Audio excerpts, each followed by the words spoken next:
We are talking Dead Squad, Temple of the Undead.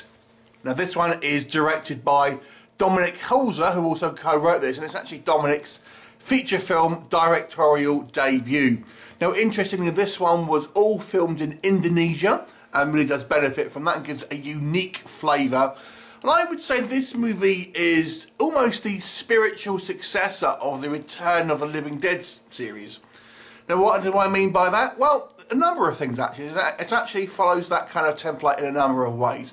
First of all, it's a kind of, maybe not exactly a horror comedy, but it has its kind of tongue-in-cheek, a lot the same thing on the kind of the feel of the, at least the initial 3 Return of the Living Dead movies.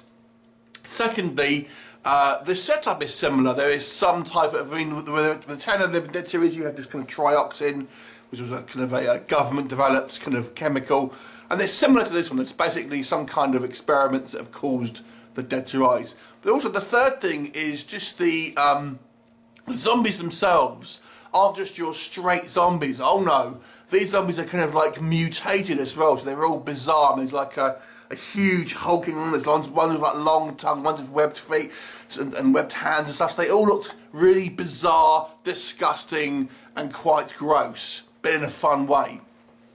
So it actually, if you're a fan of the Return of the Living Dead series, then you may want to check this one out straight away. Anyway, let's give you a little bit of a synopsis for it. So it focuses on 6 friends as they are on a bit of a kind of a getaway in obviously Indonesia, and they decide to go off book a little bit, go in an area where they're not supposed to go, just for kind of a little bit of a explore, and they stumble across this kind of ancient looking temple and decide to go and to investigate.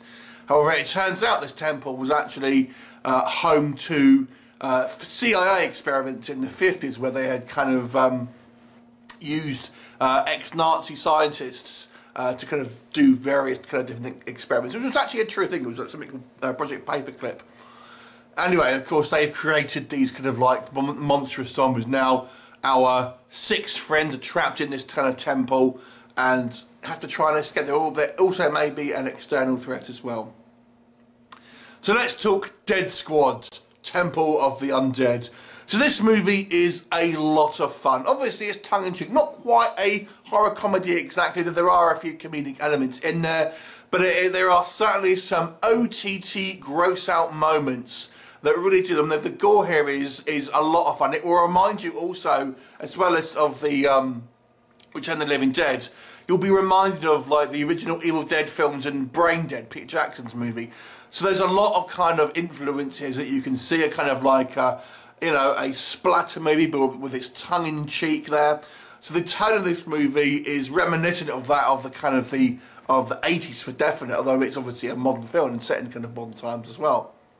But it definitely has that that OTT gross-out splatter feel from the 80s. So that was a lot of fun. I mean, the makeup on this one, I've got to say, the zombie makeup and the zombie effects are really fantastic. I mean, they're also varied. I mean, you have kind of your run-of-the-mill zombies, I suppose, but there's also like all these kind of like weird and interesting ones. You got this huge, massive, like kind of like main zombie played by Conan Stevens, who actually was the Mountain, and I think the first series of Game of Thrones. And you've also got this like I think she's 6'8", this actress who's actually is actually in an American Horror Story, Erika, Ervin, I think her name is, and she plays like the Queen Zombie as well. So you have these 2 huge like massive zombies, they're kind of your boss level zombies.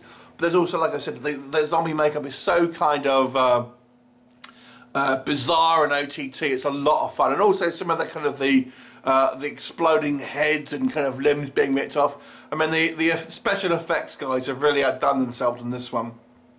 The movie rattles on at a feral pace as well, and it really does kind of benefit from being shot in an exotic location like kind of Indonesia. It kind of really gives it a very kind of unique flavour to it. A very kind of, so when you're looking at the kind of like the wide shots and stuff, and you're kind of seeing all the kind of like the jungle and all that stuff, it looks really nice because obviously it's not a set, they're really there. So that was all kind of good as well. Like I said, the pacing is very good. I think it's a good action kind of like movie, and the characters are all very kind of well defined. They have very kind of like very specific archetypes, which we're going to come on to in the negatives a little bit. but nonetheless they're all very kind of distinguishable from each other, so you kind of know, you never mix up with who you're kind of looking at. So let's talk about any negatives. The characters are quite broad. I mean, we have 6 friends which are all feel very kind of broad, you know, stereotypes. You've got the jock guy, you've got the kind of the bimbo girl, you've got the 2 nerdy ones, you've got the kind of the sensible guy, then you've got the kick-ass girl. Very kind of broad stereotypes who you would really not really think that they would be friends in real life. They're just too different, but just having this broad sort of spectrum of people. There are a couple of times where the way this movie is shot, it feels like a television show rather than a movie. Just the kind of like the, I don't know what it was exactly, but maybe the way the camera was positioned, you know, OTT close-ups, things like that. It just had a kind of a little bit of a TV feel here and there. But the worst thing for me was the acting. And we have to talk about this, and I had to kind of rag on this movie because it's obviously a real passion project. But man, the acting was really bad, and particularly from one character who, thankfully, is only a minor character. I think his name is Cedric, who is this kind of like this kind of other character who's on the outside. To be honest with you, his characters, I didn't understand the relevance of his character. I didn't know who he was, so he really wasn't very well defined as a character. But man, I have never seen acting this bad.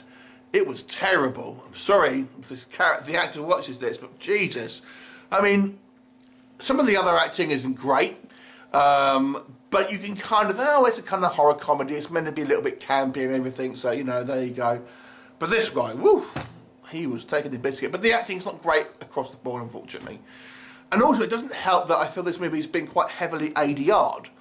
And again, it just makes the performances seem a little bit kind of like stilted. And you might not care, and to be honest with you, I was having such a lot of fun with this movie, I didn't really mind so much, to be quite honest with you, because it's not, you know, I'm not watching this to the Oscars. I want to see cool, splattery zombie effects, and you certainly get that. But nonetheless, I feel maybe the acting here, and I'll give maybe put it down to the director being his feature film debut as a director, but the guy was previously a composer. Just maybe he needed to get a little bit more out of his actors, because unfortunately it does sometimes just kind of take you out of the movie just a tad.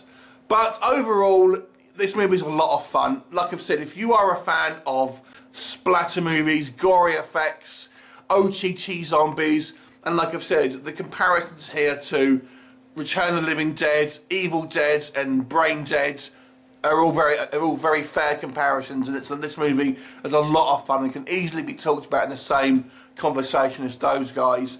So I'll go say, despite the fact that the acting here is significantly needs improving, it's still so much fun. I had a blast with it. So I'll give this movie a 7 out of 10. Have you seen it? What did you think of it? Leave me a comment and I'll look forward to seeing you next time. Bye for now.